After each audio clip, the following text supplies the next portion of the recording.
Sir देकर गए थे क्या? आई थी क्या कोई सर? मिली थी आपको? कौन सी कक्षा में? डिस्ट्रिक्ट से हूँ, सीकर में खाटू श्याम जी का नाम सुना है सबने? मैं खाटू श्याम जी से हूँ और आपके मैं यहाँ जोधपुर के अंदर लूनी और मंडोर ब्लॉक में काम करती हूँ। जो 1 से लेके 5वीं तक के बच्चे हैं ना, उनको साफ सफाई के बारे में स्टेप वगैरह सिखाना, साफ सफाई हमें क्यों रखना चाहिए, साफ सफाई रखने से क्या फायदे हैं, क्या नुकसान है, तो मैं समझता से समझता का नाम है ममता फाउंडेशन और मेरे प्रोजेक्ट का नाम है देखो Dettol school hygiene education programme. तो आज आपको मैं फायदे शरीर के लिए क्या सफाई रखना चाहिए कि नहीं रखना चाहिए? रखना चाहिए। अगर हम साफ सफाई नहीं रखेंगे तो हम कभी स्वस्थ रहेंगे? धीरे धीरे हमारे शरीर में कई प्रकार की बीमारियां पैदा होती कई प्रकार की बीमारियां आगे जाके होती है। इसीलिए हमें साफ सफाई रखना बहुत जरूरी है। और अभी तो हम छोटे बच्चे, अगर हम अभी से हम साफ सफाई रखना स्टार्ट करेंगे, हम खुद स्कूल में सीखेंगे, घर पे जाके छोटे बच्चे उनको सिखाएंगे, हमारी मम्मी वगैरह उनको बताएंगे कि हमें साफ सफाई क्यों रखना चाहिए, वो मैं आज आपको पूरी चीजें बताऊंगी। तो सबसे पहले एक व्यक्ति को स्वस्थ रहने के लिए क्या क्या सफाई जरूरी है मैं बताती हूँ। सबसे पहला होता है, आज मैं आपको सिखाऊंगी हाथों की सफाई। हाथों की सफाई में कैसे क्या होते हैं? कुछ बच्चे क्या होते हैं, हाथ कैसे धोते हो? पानी की टंकी चालू की, नल से पानी आया और ऐसे ऐसे करके हाथ धो के फिर ऐसे हमें हाथ नहीं धोना चाहिए। तो हमें सबसे पहले हाथ धोने के लिए हाथ को गीला करना चाहिए। गीला करने के बाद हमें साबुन लगाना चाहिए। साबुन लगाने के बाद हमें 6 स्टेप काम में लेना है। सबसे पहली स्टेप आएगी ऐसे, हाथ ऐसे टच में होके दोनों तरफ अंगुलियां निकली हुई होनी चाहिए। ये 6 स्टेप, पहली स्टेप ये है।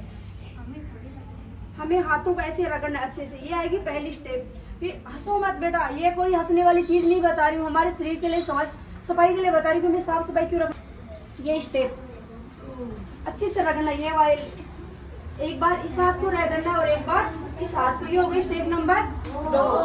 तीसरी स्टेप आएगी दोनों अंगूठों को ऐसे मसलना नहीं है, नॉर्मल सा अच्छे से रगड़ना है ताकि पूरा हमारा साफ हो।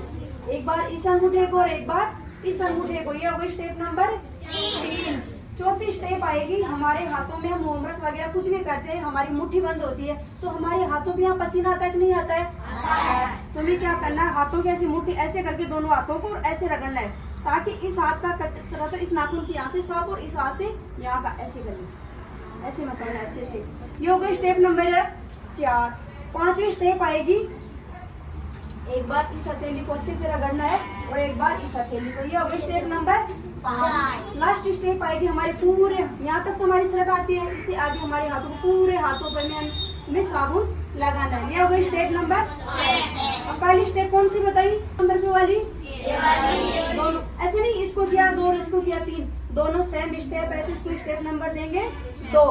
तो एक बार इस हाथ को ऐसे रगड़ना है अच्छे से और एक बार इस हाथ को ऐसे नहीं, ऐसे करके फिर अच्छे से मसलना है ऐसे करके। ये स्टेप हो गई 2 नंबर वाली। 3 नंबर वाली दोनों हाथों को। ये हो गई स्टेप नंबर 3। चौथी स्टेप ये वाली, ये हो गई स्टेप नंबर 4। फिर 5वीं स्टेप गिर जाने दो बेटा, पूरे हाथों पे हमें साबुन लगाना है। कुड़िया रहने तो फोटो रहनी चाहिए, हथेली टच में ऐसे। और ये वाली, ये हो गई 2 नंबर स्टेप। फिर 3 नंबर, ये हो गई 3 नंबर और 4 नंबर वाली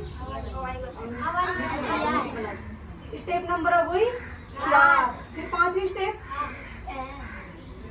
ये हो गई स्टेप नंबर 5 और लास्ट स्टेप पूरे हाथों पे हमने साबुन लगाना है।